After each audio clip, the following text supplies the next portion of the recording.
What do you do when you want to give your fullest help to someone and you're willing to help someone, right? You're giving your best to help someone and still they don't understand your help.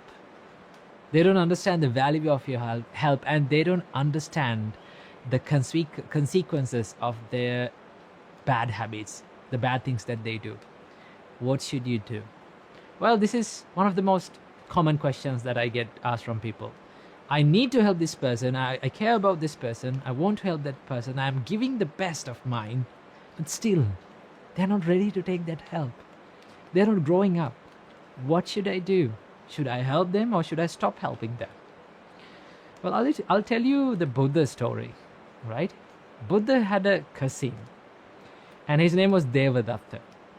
Later, he became a monk, and in the beginning, he did fine. He did good. He was doing good. He did meditations, and he was doing good, right? He became a monk under the Buddha's guidance. And little by little, Buddha became famous. People started to gather around the Buddha. When Devadatta saw this, he became jealous on the Buddha. And he thought, no, I need to become the Buddha, right? I need to take this position. He thought that Buddhahood was a position like a position that was in a company, right? That means like you swap the person and you can go to that position. It was not like that, right? So what happened? He tried everything, right? Devadatta tried everything to hurt the Buddha and harm the Buddha's life and kill the Buddha. But still, Buddha had the compassion in his heart towards Devadatta. And I came across this one part of the sutra that the Buddha says, it's amazing. The Buddha says that if there is anyone that I was thinking about day and night and giving my fullest to help, right, that was Devadatta. I was willing to give my best, and I was thinking about him day and night to help this person. But this person did not understand the consequences of his evil intentions, right? So Buddha was willing to help, but he did not get the help, right? And do you know when Devadatta learned the lesson? It was in his deathbed. In his deathbed, Devadatta told, I regret about the things that I did in the past towards the Buddha. From now onwards, I go for refuge to the Buddha. But sometimes it is late, right? So we need to understand that for some people to learn lessons in life, it takes some time, right? It takes a long time to learn lessons, right? Sometimes you are giving your fullest help and they don't understand. That is the nature of people, because capacities of people, mental capacities of people, how people view this world is different. Okay, so if you care about someone, right, if you love someone, you need to give your best to help that person, right? You need to be willing to give your best to that person. But sometimes they will not understand it, right? In that case, please do not lose who you are, right? Do not lose your characters, good characters, in the name of helping that person, right? You have to protect yourself. If you only protect yourself, you can help that person, right? First, do not lose who you are, lose your characters, and lose your ethics to help someone. That is the first thing that you have to do. And then the second thing is that you need to understand, for some people to learn lessons in life, it takes time, right? So that you need to wait until that. Until then, you need to practice your compassion and your empathy towards that person. The Buddha said that I have empathy towards Devadatta. So in the same way, if we can have the empathy towards that person, that is the best thing to do. And the third thing is that you need to be willing to help, give your fullest help at any time when they are ready, right? Because sometimes when we give our help, right, we try our best and then we give up. And after some time, the person learns the lesson and they come back to us to get the help. And now we have the ego in our mind. We always keep that past memories in our head and we say, no, I'm not giving you the help. If you truly care about that person, if you truly love someone, you need to be willing to give your help at any time. right? Whether they are in your life or out of your life, whatever the place, whatever the situation, if you truly care about that person's development, right, you need to be willing to help. So this is what we need. First, we need the patience. First, we need, and then we need to give the time for people to grow and learn, right? Sometimes it works for you. And also, we need to be willing to help that person, give the best to that person. And that is what we do in these kind of situations. So I believe that you got some idea about this situation. So I wish you, may all of you be healthy, happy, and may all of you be able to realize the 4 noble truths in this life. Namo Buddhaya. One of the questions that people ask from me is that they ask, is it easy being a monk? Well, I give them the answer, no, it's not easy, right? So many people think that after becoming a monk, all the problems will disappear like you're floating on a peaceful cloud, Trust me, it doesn't happen, right? Monk's life is difficult, as same as any other life, right? It is not easy because if you look at our life, right, where no matter what the life is, right, no matter what level of life is, there will always be difficulties, problems, challenges. That is the nature of life. That is what the Buddha said to us. The Buddha said that is the first noble truth. What is it? Dukkha. Where there is birth, there is dukkha. There is this unsatisfied nature. There is this suffering. There is this nature of unsatisfaction, dissatisfaction. So you may think, if you're thinking that after becoming a monk, all the problems will disappear. It's not, it doesn't happen, right? But here's the thing. Yes, there is some part of the problems that you face as a householder. After becoming a monk, they will disappear, right? That is made from this lifestyle itself, right? For an example, as a householder, you have to maintain a family life, right? A family. So that part is not there in the monk's life. And as a householder, you have to have these relationships. You have to have your husband or wife, children. As a monk, you don't have them, right? And also, then as a householder, you will get invited to a lot of occasions, parties, weddings, and all the stuff. As monks, we don't go to the weddings and parties, right? So we live in the monastery. So those kind of problems, those kind of things, they will be removed by the lifestyle itself. But that doesn't mean the lifestyle becomes this monk's life is easier. Because we also have some other duties to do, right? We have also other responsibilities to do. After doing all of those things, there are the things that are easier to do actually. At the end of the day, after becoming a monk, what you're really focusing on is your spirituality, your mind. A monk is someone who is totally dedicated to the spiritual practice, his own spiritual practice, and also the spirituality and the spiritual development of the people around him.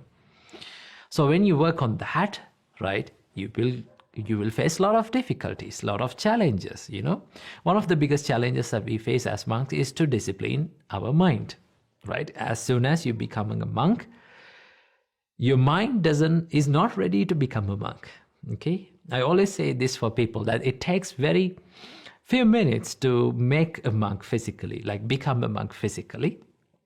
But it takes a lifelong practice to become a monk within, from the mind, okay? So we are on the path of making our mind a monk, okay? So understand that becoming a monk is not easy, okay? Same as any other life. They will have problems. They will have difficulties, right? And also, I would like to say, yes, monk's life is difficult, but monk's life is beautiful. Why do I say difficult? Because there are some difficulties, challenges that you face as any other life. That is one part, okay? And why would I say that monk's life is beautiful is that the lifestyle is made your life to be so much simple. For an example, we don't have much clothes, right? We only have 3 robes to wear, And also, we don't have many things that as materials. For an example, we have only 3 robes, and we have only 1 alms bowl, and also a couple of books that we are using. And all the other utensils that we use in the monastery are like they are for the monastery, right? When we leave the monastery, we have to leave them behind and you have to go. The only thing that remains with you that you consider as yours, your materials, is your 3 robes and some couple of books, and also your alms bowl. That is the only thing that is remain. So the lifestyle is made to make your life so much simpler, okay? And the practices that we do, the monastic practices that we do, is made to make your life so much simpler and easier. And the precepts that we follow, that was given by the Buddha, the codes that we follow, is made to make the monk's life so much simpler, hassle-free, and more focused into the spirituality. So yes, there is one part of the beautiful part of the monk's life. Okay, that is beautiful. And the other part that I love to enjoy in monk's life is that being a monk, you get the opportunity to meet so many people, right? Being a preaching monk, I get this opportunity. I'm very lucky to have this in my life. I get to meet a lot of people. I get to meet a lot of people, and I get to talk with them, right?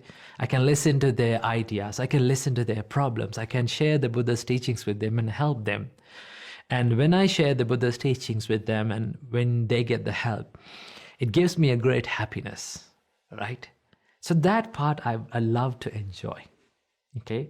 And also another beautiful thing that you find in monk's life is that every single morning when you wake up, you have something wholesome to do, something that is selfless to do, right? When you wake up and when you clean your monastery, when you do the monastic chores, it gives you that idea that yes, you're doing something for yourself as well as the others also.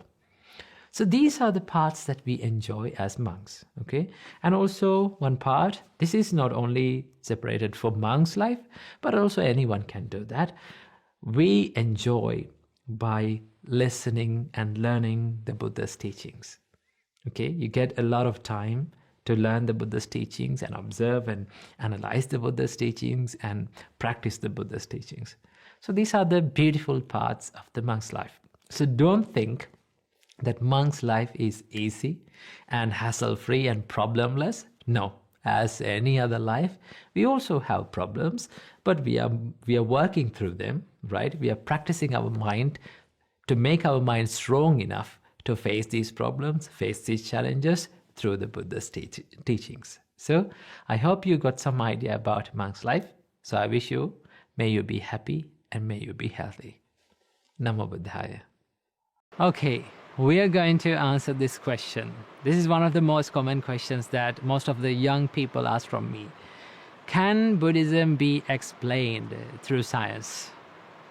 First of all, before answering this question, we need to clarify what is the objective of science and what is the objective of Buddhism.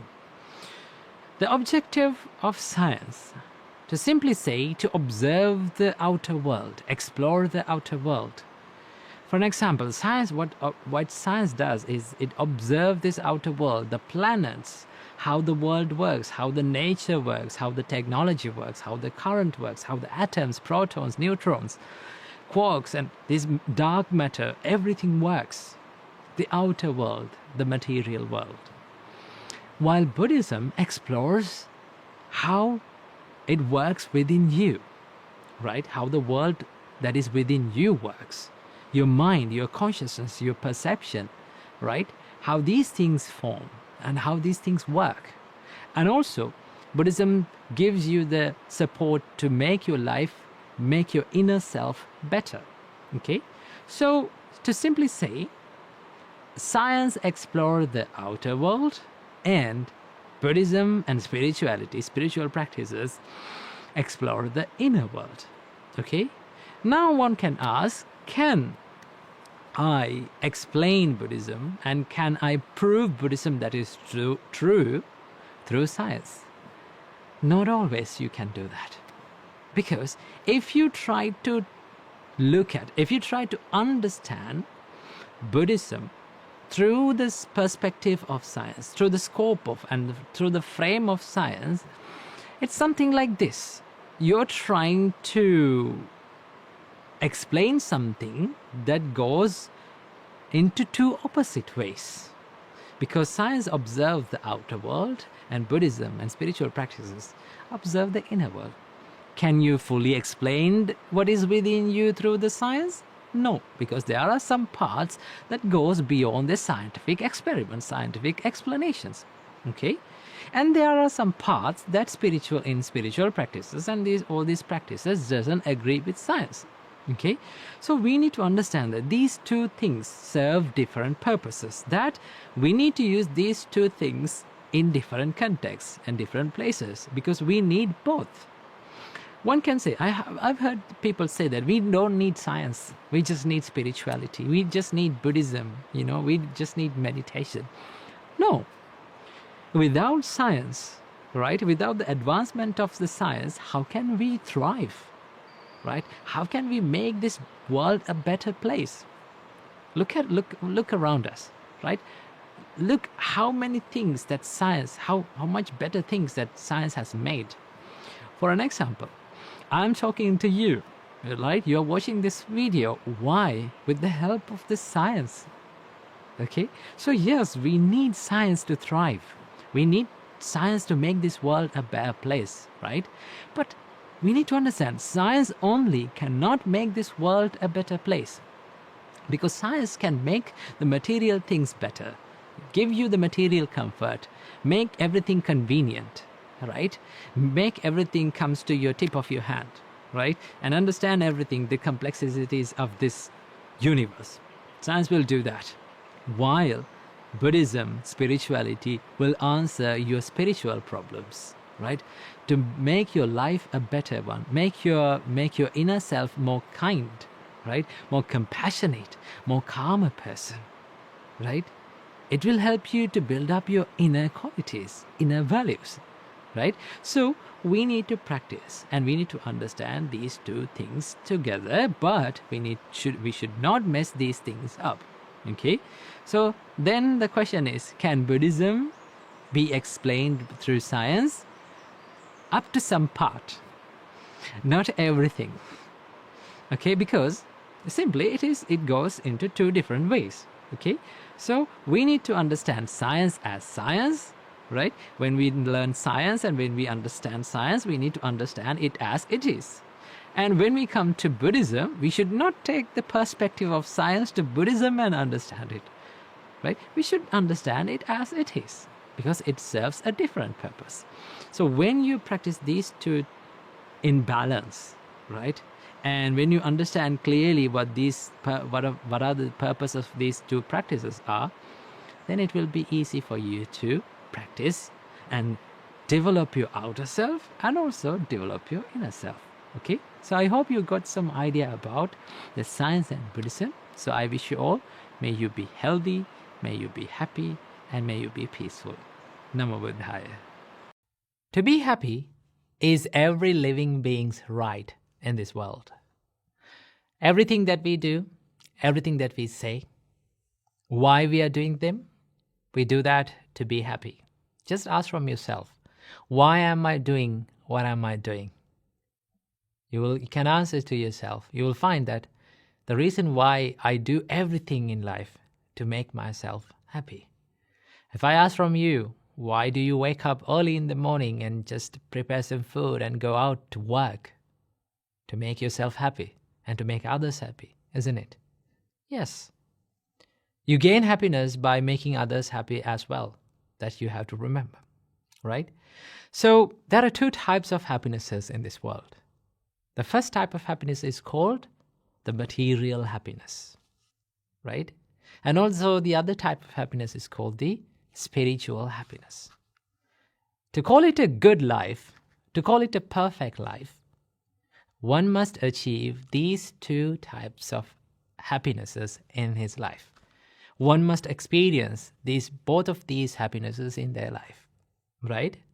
So from this video, I would like to share a wonderful teaching from the Buddha that explains about what are the types of happinesses that a person who is living in a household life, a family life, must achieve.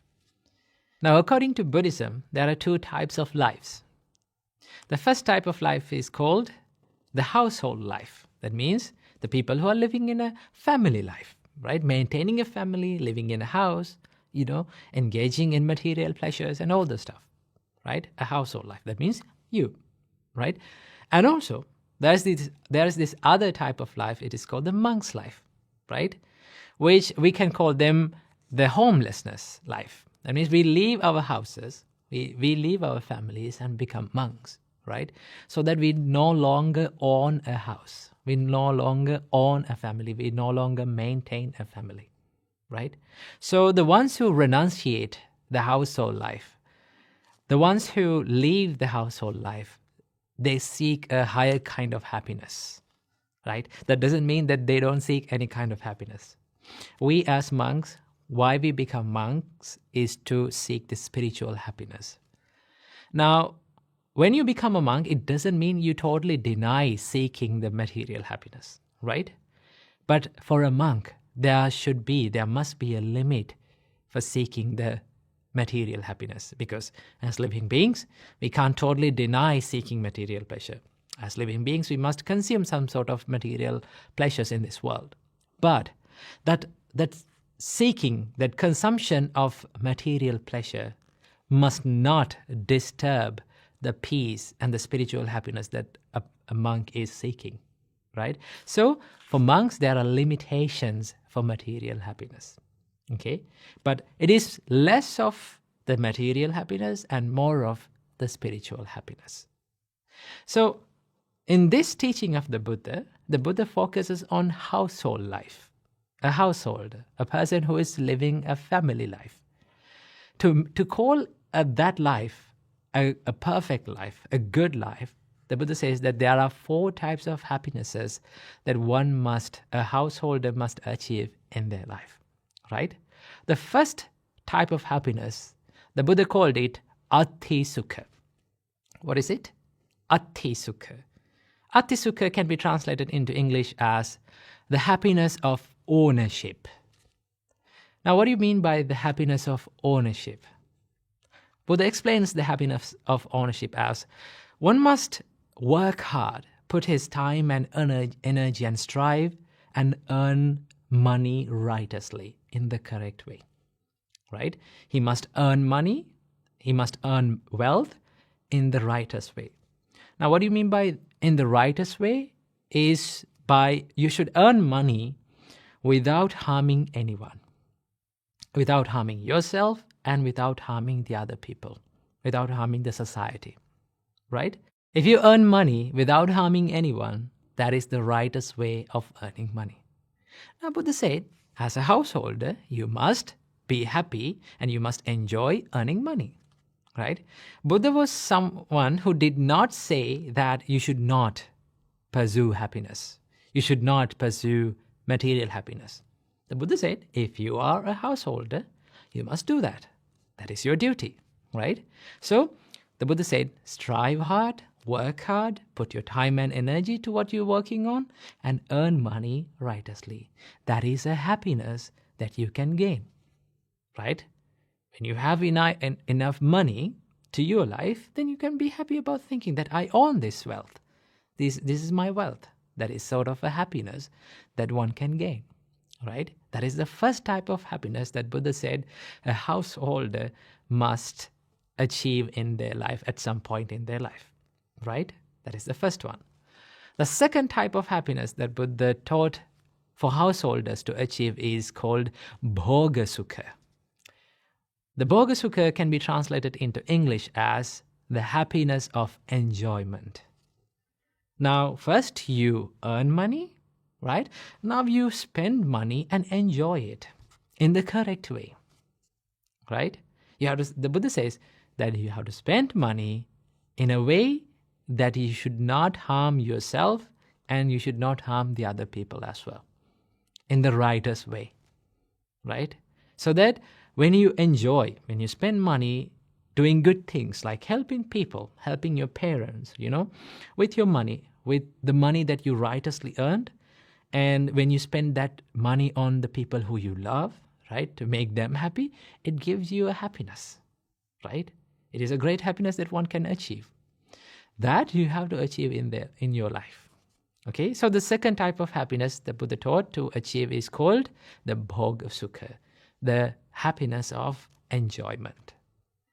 The third type of happiness that Buddha taught us to enjoy in the life is called the happiness of freedom from debt. That we called unnoticed. Unnoticed is the happiness of freedom from debt. Now, when you are free from debt, let's say you don't have any loans or any debt to pay, right? You're financially free. Then how much freedom that one can feel, right? You feel freedom, you feel a happiness that I'm no longer in debt to anything, right? I don't have any loans to pay, I don't have any debt to pay, so I'm financially free. That is a happiness that a householder must achieve in their life, right? That is a great happiness that one must achieve. The freedom, financial freedom, right? This is the third type of happiness. And then the fourth type of happiness, this is the most important thing. This is the most valuable happiness that a householder must achieve in their life, according to the Buddha. Buddha said, the fourth type of happiness is called anavajja sukha. Anavajja sukha means the happiness from blameless life. Now, what do you mean by a blameless life? The Buddha says that you have to do things, you have to say things, you have to live your life in a way that you do everything with a good heart, with a good mind, with a wholesome heart, right? When you spend your life as a good-hearted person, as a good person, as a wholesome-hearted person, right? It gives you a bigger happiness, bigger enjoyment, thinking about who you are. That is the most important thing, because all the other material happinesses, right? All the other three material happinesses, it can give you happiness, right? I don't say that it cannot give you happiness, but if you did not have this happiness, anavajja sukha, if your heart is complaining who you are, what you do, right? If your heart is regretting about who you are, then the other things doesn't matter, right? What matters the most is how you live in this life, right? At the end of our life, the most important thing that we can be happy about is how we live this life, how much love we give to other people, right? How much we help to other people, how righteously and how correctly we lived our life. So the Buddha said, you must achieve this happiness as well, right? So these are the four happinesses that a householder, one who is living in a family life, spending a family life, must achieve. So I hope this video and this teaching from the Buddha gave you a little light to your life. So I wish you all, may all of you be able to achieve all of these happinesses in this very life. Namo Buddhaya. One of the most common questions that most of the Buddhist people ask from Buddhist monks is that they ask, I did this action, is it a sin? And they say, like, if I did this action, if I do this, will it be a sin? So it turns out that sin is a big concern. People have a big concern about sin. So from today's video, we're going to be discussing about the perspective of sin according to Buddhism. Do and should Buddhists believe in sin? So first of all, before understanding do and should Buddhists believe in sin, we must understand what sin is. The word sin was originated from Old English word sin, which spelled as S-Y-N-N. And it also has the roots of this Old Norse word sind, S-Y-N-D. Collectively, the word sin describes or defines the transgression of the divine law. That means going against divine law. Especially in Christianity and most of the monotheistic religions, sin is often understood as going against the divine commandments, right? There is an all-powerful, almighty, and all-knowing deity and God, and this God makes these commandments and laws, and if someone goes against these, and if someone goes against these laws and break those laws, that person is called a sinner. And the people who commit sins, right, the people who do sins, they will be punished by the Almighty God, right? That is the common framework of sin according to the monotheistic religions. Now let's turn into the Buddhism, the perspective about sin according to Buddhism. Well, in Buddhism, the word sin is not used. There is no any place that Buddha used the word sin, because sin requires an all-powerful, almighty deity, right? As there is no statement of all-powerful, almighty deity, and there is no any involvement of deities, all-powerful deity in Buddhism, the morality according to Buddhism is governed by not by the sin, but by the karma.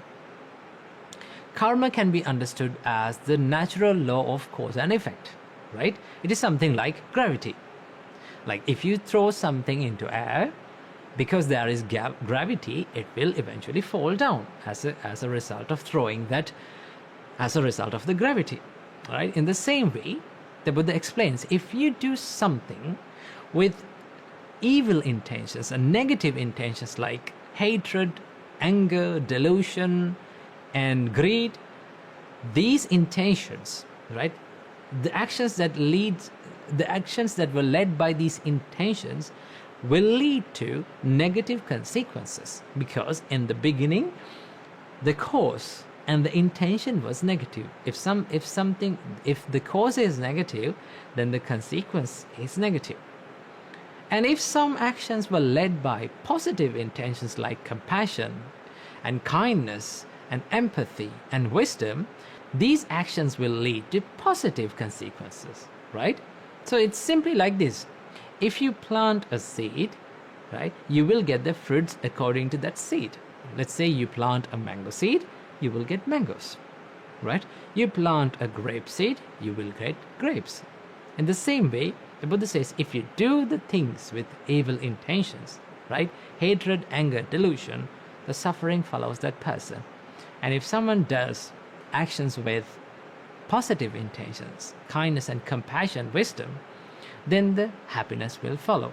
So it is simply how the world works, how the universe works. Okay, so the karma is always, we need to understand, karma is not just the action, karma is the intention behind our action.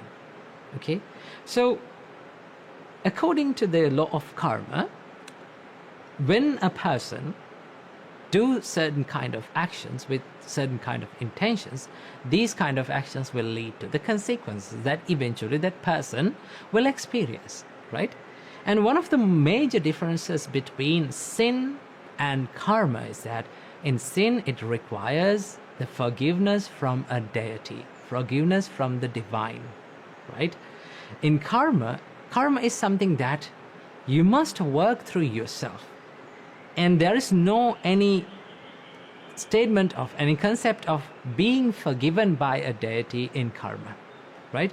Instead, you must take the responsibility of your own actions and you must work through yourself and change your behavior. So that is how we understood the karma. So then you may ask, will the word sin applies to Buddhism? In the sense of this monotheistic religious meaning, it does not apply. So we need to understand the moral ethic. The morality according to Buddhism is governed by the actions, the intentional actions of each and every individual.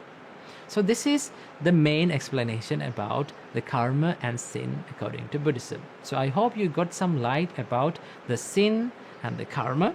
So I wish you all happiness and peacefulness and good health. Namo Buddhaya. Namo Buddhaya. Welcome everyone to another video. From today's video, I would like to share some thoughts about going for refuge to these 3 jewels. or 3 refuges in Buddhism.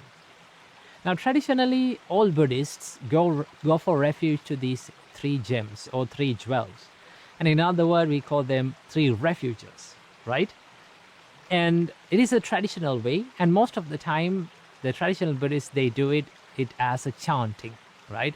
Whenever they do their prayers, they say, Buddhang saranang gacchami, I go for refuge to the Buddha.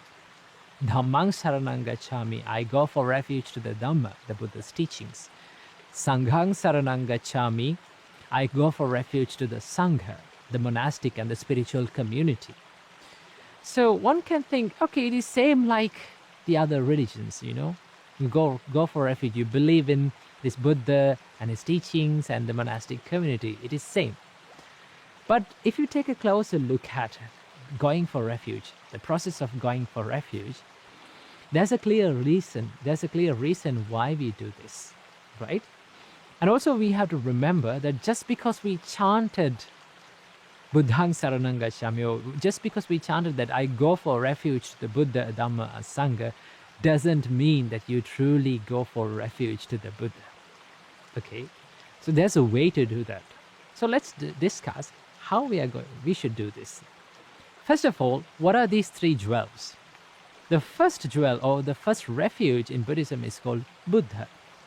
Buddha is the historical Buddha, the greatest teacher who taught the Buddhist teachings to all of us, the greatest teacher who taught the reality of life. So we consider him as the teacher, right? The guiding light of our life. So why we go for refuge to the Buddha? Sometimes some people can say, okay, now you're believing the Buddha as a god.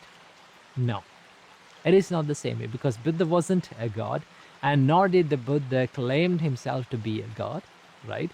So the Buddha was a simple human like all of us who achieved something beyond that an average human could achieve, the liberation. So why we go for refuge to the Buddha? It is because he's the biggest role model of our life, right? So to have an inspiration from a character, we go for refuge to the Buddha. When we go through the difficult times and hard times in our life, we can always relate to the Buddha's life and say, okay, if Buddha faced such kind of adversities and difficulties, how would Buddha do this, right? So then you can follow the Buddha's life and Buddha's role model. You take the Buddha as the role model and it becomes the biggest inspiration for our life. So that is why we go for refuge to the Buddha, right? So the correct way to go for refuge to the Buddha is to consider the Buddha as the biggest role model of our life, and to learn from his character and to follow his character as well. Okay? Or even though we cannot follow his fullest character, at least we can try some of his amazing qualities in his life. Okay? So that is the first thing and the first reason why we go for refuge to the Buddha, right?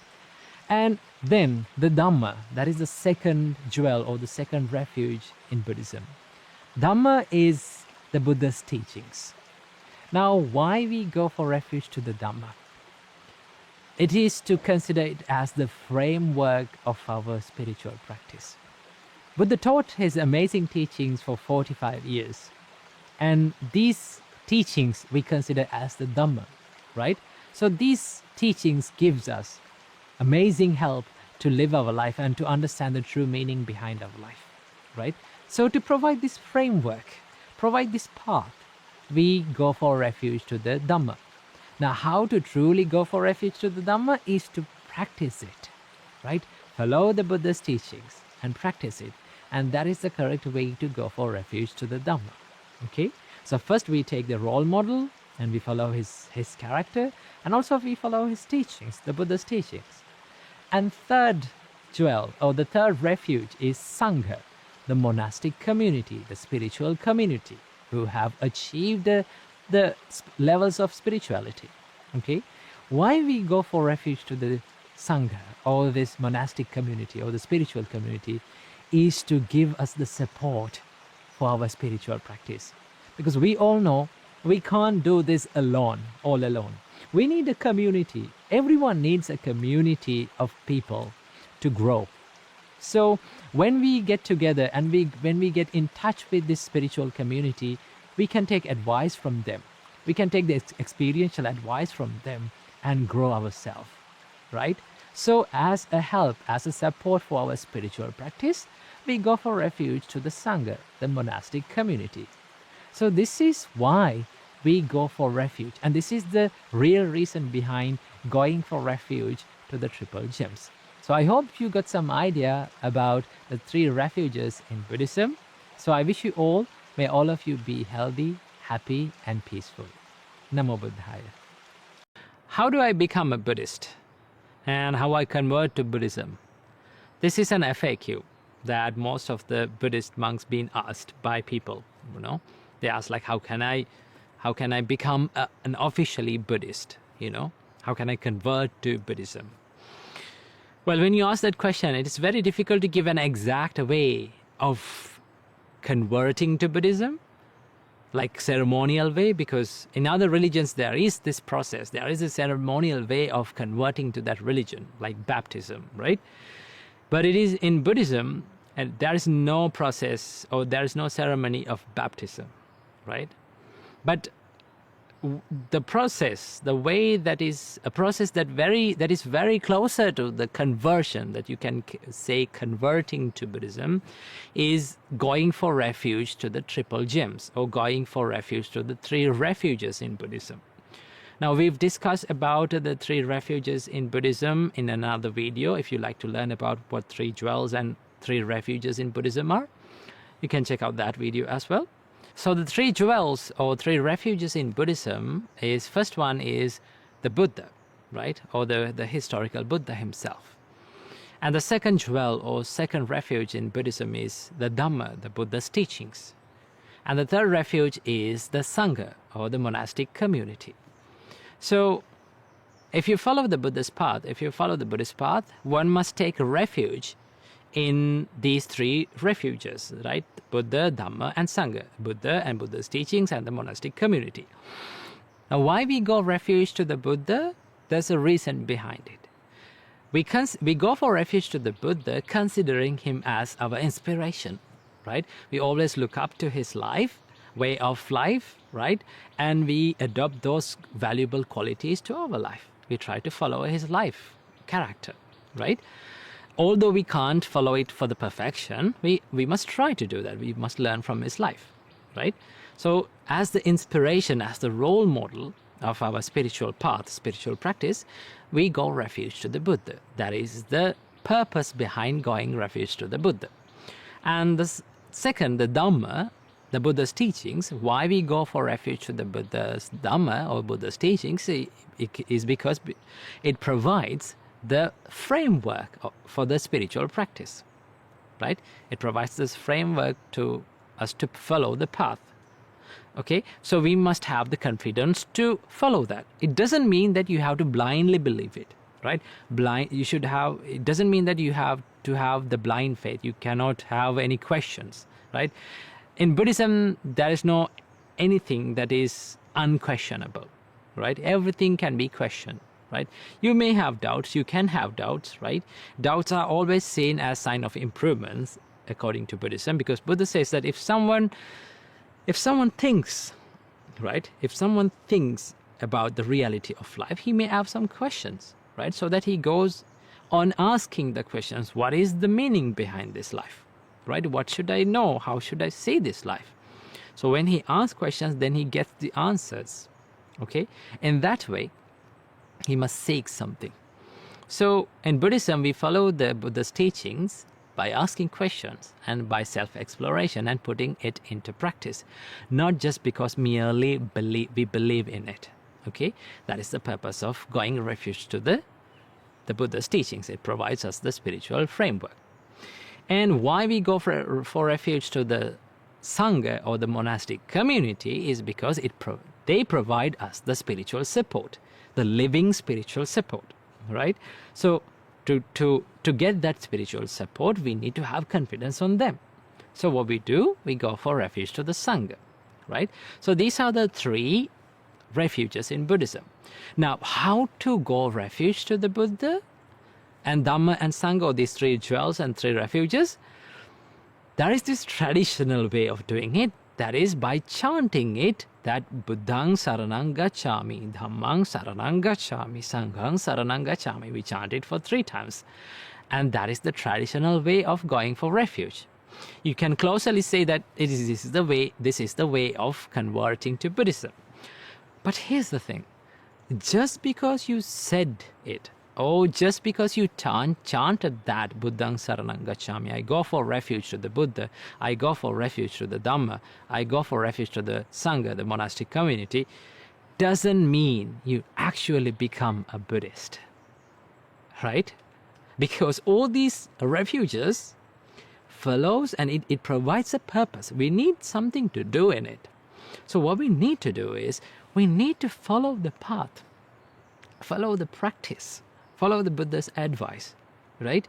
If you're following the Buddha's advice and if you're putting it into practice, okay, if you're practicing it within you, then you can call yourself as a Buddhist.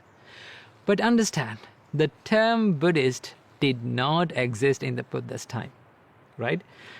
One of the closest words that we can find, that is we can call to as a Buddhist, is an ancient word is Buddha Savaka, which gives the meaning of listeners of the Buddha or followers of the Buddha, right? So to become a follower of the Buddha, you can't just merely chant it and just it becomes okay. It doesn't happen like that. Okay, what do you have to do? If you are a follower, you must follow it. You must practice it, right? And confidence in Buddhism or faith in Buddhism always seen like a questionable way of understanding, right? Explore it by yourself, see it for yourself, find it for yourself, and then take it into yourself. Okay, so that is the way to become a Buddhist in the true Buddhist, right? Remember that just because you said that you are a Buddhist, or just because you chanted these lines that I go for refuge to the Buddha, doesn't mean that you truly become a Buddhist. What you have to do is put it into practice. Live in that practice. Okay? So I hope you got some idea about how to become a Buddhist. So in a short answer, there is no conversion or no baptism in Buddhism. What you need to do is follow the Buddha's path. Keep this in your mind. Namo Buddhaya. Namo Buddhaya. Have you seen those people who are walking on slack lines or cables? They do these amazing stunts on these cables. Now, you may think that it is an easy task to do. No, it is the most difficult thing to be balanced on that cable. It is very easy to fall into either sides. Same goes with our life. It's the most difficult thing for us to be balanced, to balance our inner self and the outer self, right? So from this video, I would like to talk with you about an important place, an important area of us to be balanced, right? This is the area of we helping others. I read this wonderful quote. That is the reason that I wanted to make this video. I read this wonderful quote in a place that says, to not lose yourself in the name of helping others, right? That is amazing, right? For an example, let's say there is an empty jar or an empty vessel, right? Can you fill other cups with this empty jar? No, you can't. If you need to fill other cups, then you need to fill the jar first. In the same way, the Buddha says that you need to fill yourself, you need to take care of yourself, right? You need to improve yourself in order to help others, right? But it is very easy for us to be it in an extreme. Let's say if you're someone who is committing the fullest in yourself on the happiness of others, on the benefit of others, on the betterment of others, right? If you are a parent, if you are someone, if you in your relationships, let's say you are committing your fullest self to maintain this relationship and to help others and to make others happy, right? This can be an extreme. This can go to an extreme where you lose your character, you lose your identity, and you lose who you are in the name of helping that person, right? From the other person's perspective, it is a good thing to do. It's a great help for that person. But when you too much helping others without taking care of yourself, when you forget to take care of yourself, there are certain downsides that occurs in your life. One of them being, the more you help without improving yourself, you reduce the quality of your help, right? You reduce the amount, the productivity of help that you're going to give to that person, right? Now, with the time when the quality reduces, that person is not getting what they got before, and they will complain, why you are not giving me, why you are not committing your fullest self for this. But in reality, you're doing it while losing who you are. Okay, so that is why the Buddha said it is really important to balance that, to be in balance when you help others. So the Buddha gave a wonderful simile or a metaphor to understand about this. Buddha said, be like a cow, a mother cow who has a baby calf. What do you mean by that? That means the Buddha said there are two jobs for a mother cow to do. One is that she should graze. She should first feed herself. Okay, she should eat grass and graze and feed herself. And also the other job is to take care of the baby calf. She should give milk to the baby calf, right? What if this mother cow forget one job? Okay, one of these jobs. Let's say the mother wanted to only to graze and feed herself and not take care of the baby. What happened? The baby calf will die eventually. What if the mother only gave milk, only be focused on giving milk to the baby calf? Then the baby calf will survive, but mother will die eventually, right?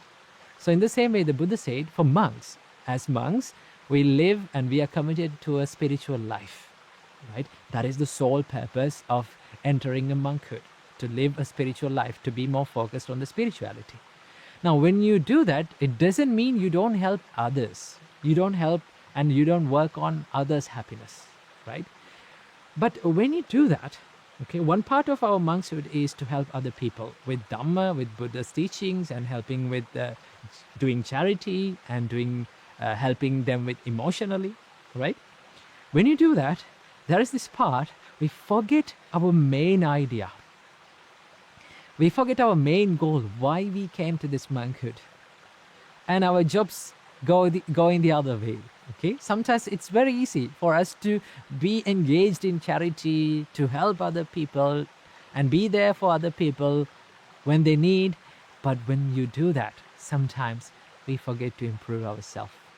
So the Buddha said, it is the monk's duty to maintain this balance in the spiritual life while doing all the works and the chores and the duties in the monastery, right? While helping other monks and helping to the monastery, he must take care of his spiritual practice as well. He must be balanced in that as well. So to do that, you have to be like a mother cow who is feeding her baby and taking care of her as well. So keep it in your mind that yes, you need to help other people. It is very good to help other people.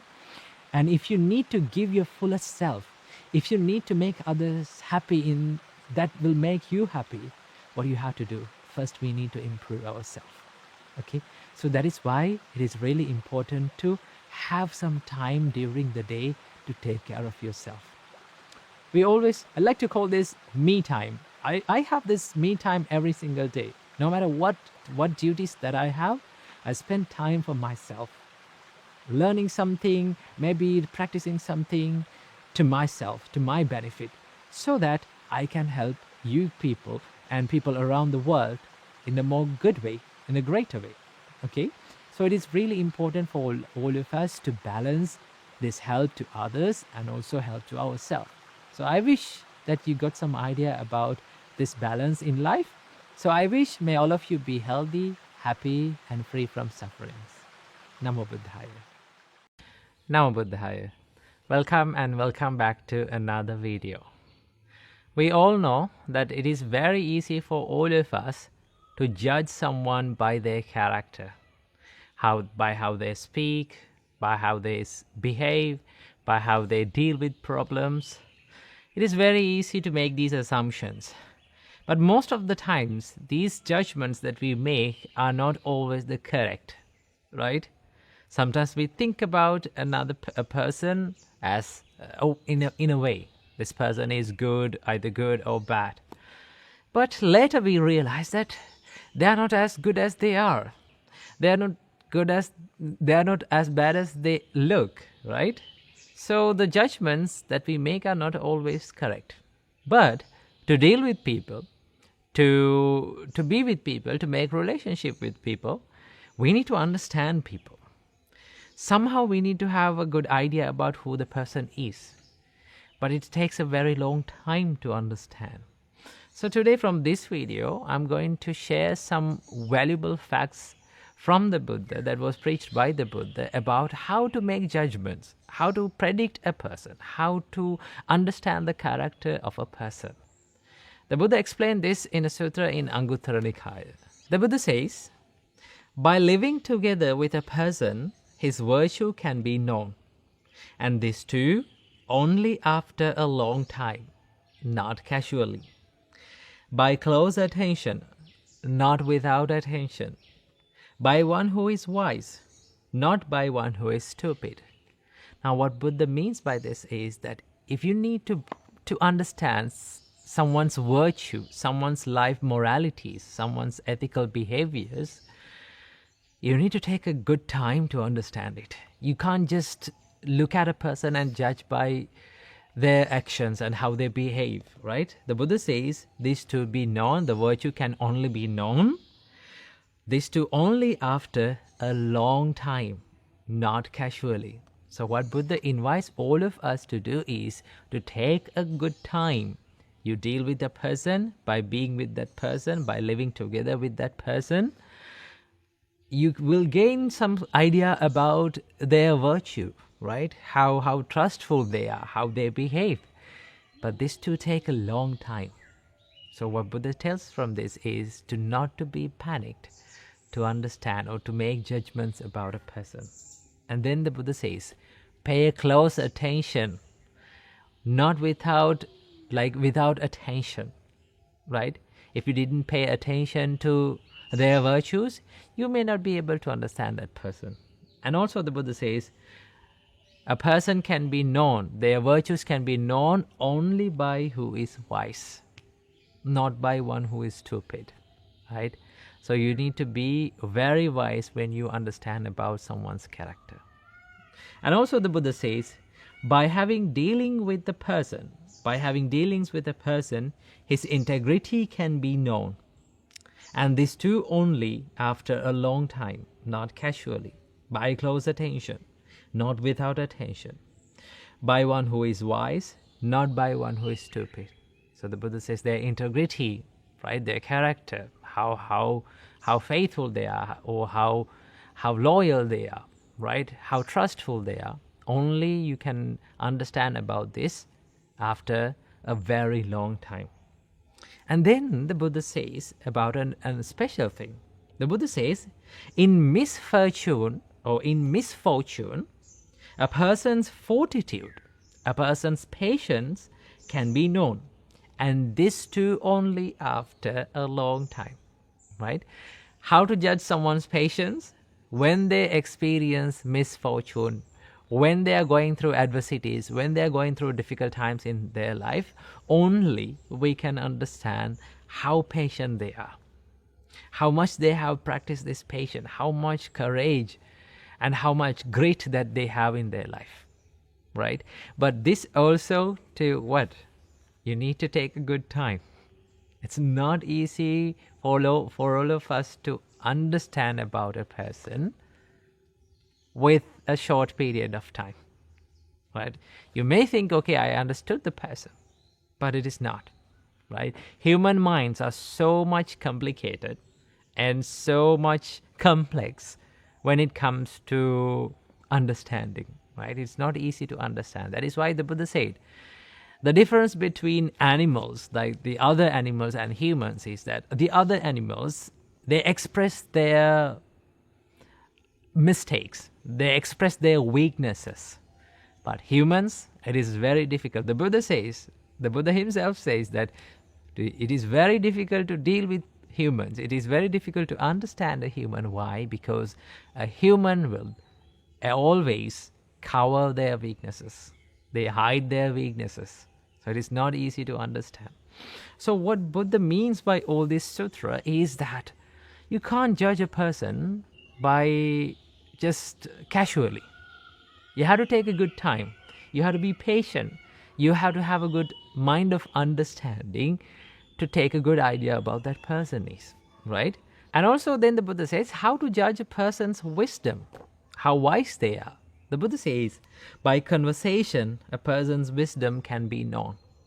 And this too, only after a long time, not casually. And by close attention, not without attention.